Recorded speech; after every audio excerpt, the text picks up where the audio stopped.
మీకు నాపై కోపం ఉంటే విషమిచ్చి చంపండి. మీకు మీ మీద మాకెందుకు కోపం ఉంటది వెంకటరెడ్డి గారు? బాధే అనిపిస్తుంది. నా అసొంటోళ్ళకైతే బాధే అనిపిస్తుంది.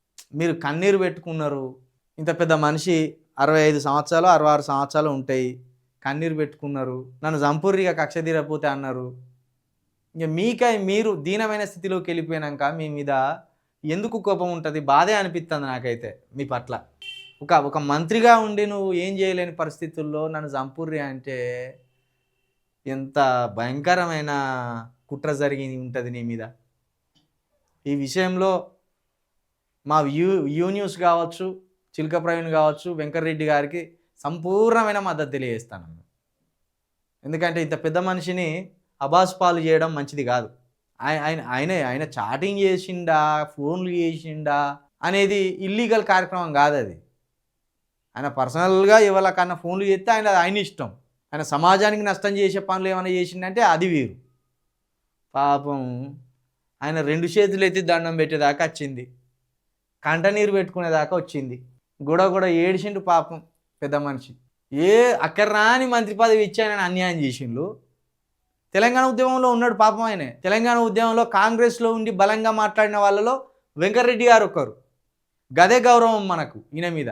ఇప్పుడేదో పాపం ఆయన కొన్ని మాటలు తడబడుతున్నాయి, అటో ఇటో మాట్లాడరాక కొంత ఇబ్బంది పడే వాతావరణంలో ఆయనను వెక్కిలి చేస్తాను, ఆయన అవమానాల పాలు చేస్తాను. కానీ నల్గొండలో గట్టి లీడర్ ఆయన.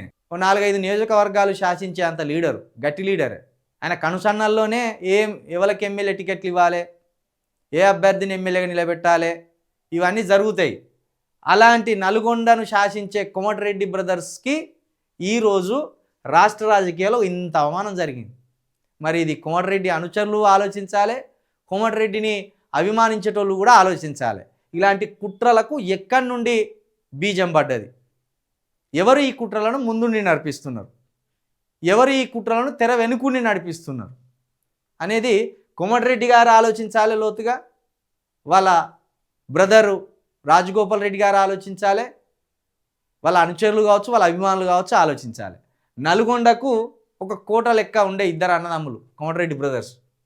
మరి అటువంటి వాళ్ళకి ఈరోజు కన్నీరు పెట్టుకోవాల్సిన ఒక దుస్థితి వచ్చింది. ఇక్కడ అన్నాడు, నా కొడుకును చనిపోయినప్పుడే రాజకీయాలు వదిలేద్దాం అనుకున్నా. ఇప్పుడు ఇవన్నీ చూస్తుంటే చాలా బాధగా ఉంది. సీఎం మంత్రులు మహిళా ఆఫీసర్లపై దుష్ప్రచారం చేస్తున్నారు. టీఆర్పీ రేటింగ్స్ వ్యూస్ కోసం ఫేక్ న్యూస్ ఇస్తున్నారు. సినిమా టికెట్ రేట్ల పెంపు, బెనిఫిట్ షోల గురించి నాకేమీ తెలియదు. ఆయన మంత్రిగా ఉన్నా కూడా ఆయనను మంత్రిగా అసలు ఎట్టి పరిస్థితిలో ఆయనకు ప్రోటోకాల్ లేనట్టు అయిపోయింది. ఆ సినిమాటోగ్రఫీ శాఖలో ఏం జరుగుతుందో తెలియదు. ఇప్పుడు టికెట్ల రేట్లు పెంచాలన్నా, అదనపు షోలు కావాలన్నా ముందు కోమటిరెడ్డి వెంకటరెడ్డి గారి దగ్గరికి రావాలి. కానీ ఆయనకు ఆ కదరే లేదు. ఆయన అసలు మంత్రిగా గుర్తిస్తూనే లేరు.